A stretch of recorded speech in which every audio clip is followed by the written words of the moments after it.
चेहरा देखो, नूरानी चेहरा। अरे बाप रे, ये नूरानी चेहरा कहाँ गायब है? अब सेल्फी कहाँ गायब है? तो ये आप लोगों को फैसला करना है।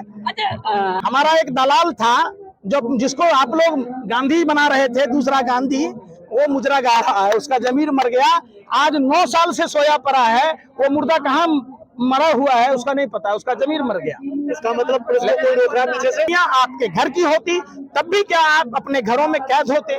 निकलिए अपने घर और मकानों से, जंग लड़िए भाजपा आरएसएस के इन बलात्कारी नेताओं से। आपको लड़ना होगा। जिस तरीके से रोटी की लड़ाई हमने जीती है, अब हमें बेटी के स्वाभिमान की लड़ाई जीतनी है। इसलिए पूरे भारतीयों को जाति और धर्म से ऊपर उठकर, भाषा प्रांत से ऊपर उठकर देश की बेटियों की लड़ाई लड़नी होगी। जय हिंद, जय। तो तुम्हारे मुंह में क्या है? अरे तुम्हारे मुंह में, अरे भाई तो क्या है ये? सुनो ना ब्रजभूषण से, अरे भाई अरे सुनो ना, हमें भी बोलने देगा। दिल्ली तो यूं ही बदनाम है रास्ता काटने के लिए, तुम तो दिल्ली से भी ज्यादा गए गुजरे हो, रास्ता काट रहे हो। एक बात बताओ, चंद कदम की दूरी पर पुलिस यहाँ आ सकती है, वही पुलिस ब्रजभूषण शरण सिंह के घर पर क्यों नहीं जा सकती है? आप बताओ, उस पर बल बढ़ियो, उन पर लाठीचार्ज क्यों नहीं होगा कि देश की पालमान बेटियों पर क्यों लाठीचार्ज होगा? रैली है बहुत बड़ी, 11 लाख लोग आ रहे हैं उसमें। रैली कौन आ रहा है? अरे कौन आ रहा है अयोध्या में? अयोध्या क्यों बदनाम कर रहे हो प्रभु श्री राम को? बेचारे राम, सुनो, अरे सुनो, अरे सुन रे, बोलिए। माँ सीता बोल रही थी कि ये वोट मांगता है हमारे पति के नाम पर, काम करता है नीता के पति के नाम पर। आप वोट ले रहे हो राम पर, काम कर रहे हो रावण का। आप राम का चरित्र अपनाओ। राम, प्रभु श्री राम मर्यादा अगर उनके अपने जेहन में लाओगे, आपको पता है प्रभु श्री राम से प्रजा ने पूछा, सिर्फ सवाल किया था, उन्होंने राजा का धर्म निर्वाह करते हुए अपने गर्भवती पत्नी का परित्याग कर दिया। वो थे प्रभु श्री राम। कि अब अच्छा, प्रभु श्री राम कौन थे मालूम है? जिनकी मांग में सिंदूर भरा मां सीता के, उनके लिए रावण का वध किया। अभी आप देख लो प्रधानमंत्री जी को। अरे भाई सुन ही नहीं रहे। चौकीदार कौन रखता है? प्रधानमंत्री तो चीख के कह रहे थे, मैं चौकीदार हूँ, मैं चौकीदार हूँ। तो देश का मालिक कौन है? जनता। तो हम अब चौकीदार बदल देंगे। तो आप उसमें उद्घाटन में इतना हंगामा क्यों कर रहे हैं? कौन? वो तमाम विपक्ष जो है 19 साल अलग हो गए हैं। क्यों हो गए? बाइकआउट कर रहे हैं। अरे क्यों हो गए? प्रधानमंत्री नहीं करेंगे उसका वो उद्घाटन। देश का पहला नागरिक कौन होता है? राष्ट्रपति होता है। आर्टिकल 79 क्या कहता है? कुछ है मालूम? आप आर्टिकल 79 के बारे में बता दो। आप देखो, फिर हाँ नहीं कहो ना कि कौवा उड़े तो हाँ। आर्टिकल 79 क्या कहता है? राष्ट्रपति चूंकि देश के पहले नागरिक हैं, राष्ट्रपति जी महिला हैं, राष्ट्रपति जी आदिवासी समाज से हैं, इसलिए वो उद्घाटन नहीं कर सकते। जैसा कि राम मंदिर के उद्घाटन में रामनाथ कोविंद जी दलित समाज से थे। अब आप आइए, छोड़िए इन बातों को, राजनीति अपनी जगह रहने दीजिए, बेटियों के इंसाफ की बात कीजिए। यत्र नारेस्तु पूज्यन्ते रमन्ते तत्र देवता, मतलब जहाँ नारियों की पूजा होती है वहाँ देवताओं का वास होता है। तो एक बात समझिए कि जो लोग भगवा पहनकर सारे दिन मुंह में राम, बगल में छुरी, हर दिन राम नाम रटना पराया माल अपना। आप सोचिए, राम और कृष्ण की अपनी मर्यादाएं थी।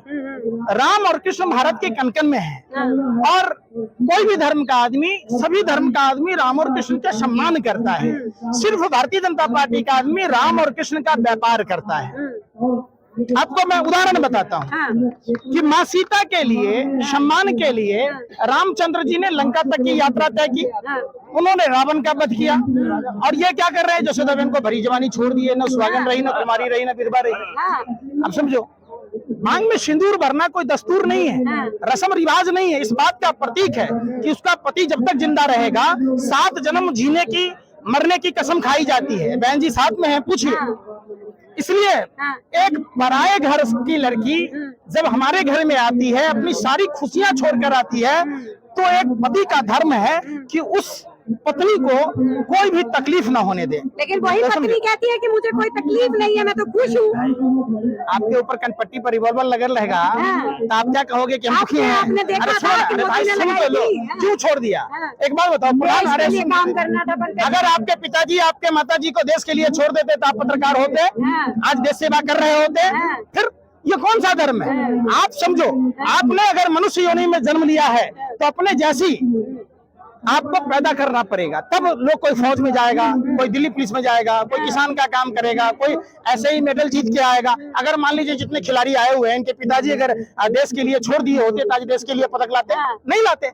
समझो, ये आप अनर्गल बात नहीं करो, ये देश की बेटियां हैं और देश के लिए सम्मान इनके पिताजी ने, माताजी ने, जितना साक्षी मलिक की मेहनत है उतने उनके माता पिता का मेहनत है। भूखे पेट रहकर कहीं उनको घूमने का मन किया होगा, वो भी छोड़कर बच्चों की परवरिश की, बच्चों को ऐसी शिक्षा दी। माँ बाप का, बच्चों के सफलता में माँ बाप का योगदान होता है और किसी भी व्यक्ति का प्रथम पाठशाला उसका परिवार होता है, उसकी माँ होती है। तो आप वैसे नहीं कह सकते, समझ लीजिए। बम महाराज ने FIR दर्ज करने की याचिका दायर की है। उन्होंने बोला कि मोदी के लिए और ब्रिजभूषण के लिए आप शब्दों का इस्तेमाल किया बजरंग पुनिया ने। करवा दो हमारे पर, मना कर रहा हूँ क्या? उसी का वो देखो सस्ती लोकप्रियता के लिए उस पर FIR कर रहा। वो जो हराम का खाता है वो भाजपा का गुण गाता है। उसको मालूम है कि पंकज श्रीवास्तव पर केस करेंगे कुछ नहीं मिलेगा, मिलेगा बाबा जी का ठुल्लू, क्या मिलेगा? आप बजरंग पुनिया जी पर केस करेंगे, ये नेशनल खिलाड़ी हैं, तो कहीं 2-4 लाख देके सेटलमेंट हो जाएगा, कहीं ब्रजभूषण शरण सिंह हमको बोर्ड में कोई मेंबर बना देगा। आप देखो ना, लेकिन आप धर्म की बात आप पर आओ। यही बेटियां, आप भी एक महिला हैं, क्या आप होती तो क्या आपको ये बर्ताव अच्छा लगता? अब देखिए कि ये बेटियां हिंदुस्तान की बेटियां हैं। अगर यही पाकिस्तान की बेटियां होती तो सारी मीडिया हाउसेस आके यहाँ नाक रगड़ रही होती जेठ की दोपहरी में, इसी सड़कों पर। पाकिस्तान में हिंदू बेटियों के साथ खतरा। अरे भाई, हिंदुस्तान की राजधानी दिल्ली में बेटियां बैठी है और ये महंगाई चाहे जितना मर्जी हो जाए उसे कोई फर्क नहीं पड़ता है। वो साफ कहती है, साफ कहती है, मुझे कोई फर्क नहीं पड़ता, राशन कार्ड से मतलब नहीं। कल कपड़ा महंगा हो जाएगा, कपड़ा नहीं पहनोगे? अब तो उनसे पूछ रहा आप उनका कैसे? अरे भाई सुन रहे, आप बेशर्मों की यही बात है। मैं कह रहा हूँ, सुन रहे, अरे भाई प्याज लहसुन तो आप भी खा रहे हैं, हमें महंगाई से फर्क पड़ रहा है तब ना विरोध कर रहे हैं। आप ही ना कह रहे हैं कि महंगाई से फर्क नहीं पड़ रहा, तो कल कपड़ा महंगा हो जाएगा, नंगा घूमोगे? अरे भाई सुन लो, कल अनाज महंगा, वित्त मंत्री का कहना, हम लोग कहना नहीं है। वो तो जूही चावला का ट्वीट सुना था कि मैं डॉलर का अंडरवियर पहन रखी हूँ, रुपए का नहीं पहनी नहीं तो बार बार गिरता रहता। तो वही आप लोगों का गिर रहा है बार बार। दिल्ली पुलिस का कर्तव्य क्या था, उसका देखिए, दिल्ली पुलिस की अपनी मजबूरी है, किसी भी स्टेट पुलिस की। आप दिल्ली में बहुत सारी समस्याएं हैं, पॉकेटमारी की समस्या है, सेक्स रैकेट है, ड्रग्स रैकेट है। तो जब आप देखोगे जो प्रधानमंत्री का दोस्त गौतम अडानी के बोर्ड पर 30-30 हजार टन ड्रग्स पकड़ाता है और कोई कार्रवाई नहीं होती है, तो दिल्ली पुलिस लाचार और बेबस है, क्या कार्रवाई करेगी? उन्हें अपनी नौकरी करनी है, बेचारी किसी तरीके से गुलामी की नौकरी कर रहे हैं, झंझट खत्म है। दिल्ली पुलिस गुलामी की नौकरी कर रही है। एक बात, दिल्ली में पॉकेटमारी होता है, अरे होता है। अरे सुना, अरे हम बोल, एक सवाल यह है, प्रधानमंत्री नरेंद्र मोदी जी से जब विनेश फोगाट, साक्षी मलिक ने सवाल किया कि जो कि WFI में जो शोषण चल रहा है, तो एक पिता के धर्म के अनुसार क्या करना चाहिए प्रधानमंत्री? देखिए सुनिए, महर्षि वशिष्ठ ने, सुनो, महर्षि वशिष्ठ ने रामायण में साफ साफ कहा है कि जो निसंतान होगा, क्या संतान होगा, वो लोक कल्याण की बात नहीं करेगा। आपको पता है कि इसी दिल्ली में मोदी जी की भतीजी का पर्स चोरी हुआ, दिल्ली पुलिस 1 से 1.5 घंटे में ढूंढ ली। लेकिन यही दिल्ली है जहां देश की बेटियों के साथ यौन शोषण हुआ और पुलिस आज तक पकड़ नहीं पाई, कुंभकर्ण की निद्रा में है।